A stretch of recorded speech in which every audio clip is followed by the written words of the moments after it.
আসসালামু আলাইকুম।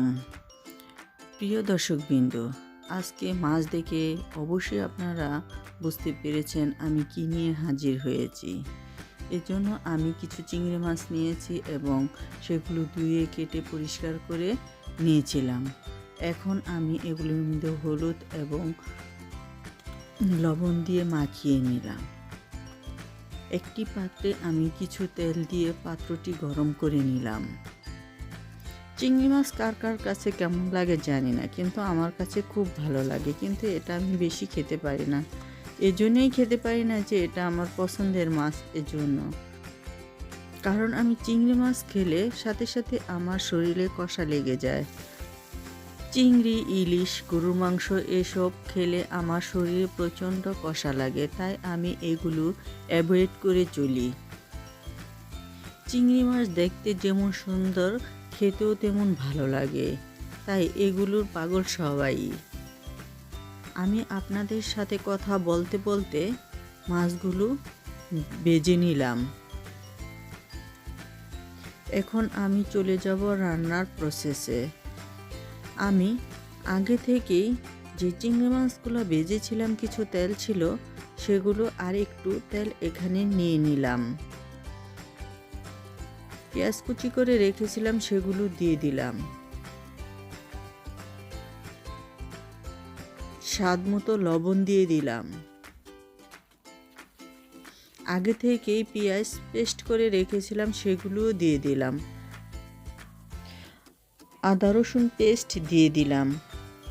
এখন এগুলো ভালো করে কষিয়ে নিব।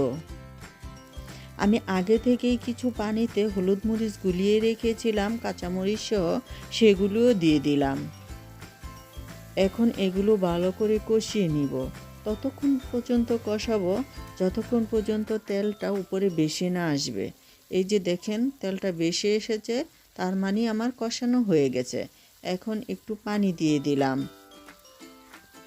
আমি পেঁয়াজের পেস্ট করে রেখেছিলাম যাতে চিংড়ি মাছের ঝোলটা গাঢ় হয়। এখন টমেটো দিয়ে দিলাম। টমেটো দিয়ে নেড়ে চেড়ে এটা ঢাকনা দিয়ে ঢেকে দিব সিদ্ধ করার জন্য। 5 মিনিট পরে টমেটোগুলো সিদ্ধ হয়ে গেছে। এখন এটা ভালো করে নেড়ে চেড়ে টমেটোগুলো ভেঙে দিব।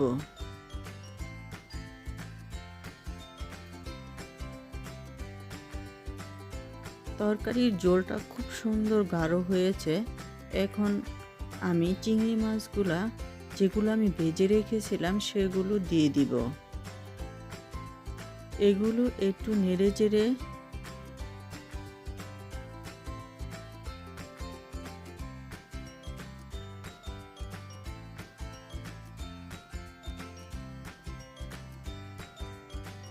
অল্প একটু পানি দিয়ে দিলাম। বলক ওঠার পরে আমি ভাজা জিরার গুঁড়া দিয়ে দিলাম। চিংড়ি মাছে ভাজা জিরার গুঁড়াটা দিলে আর কিছু দেওয়া লাগে না, এতেই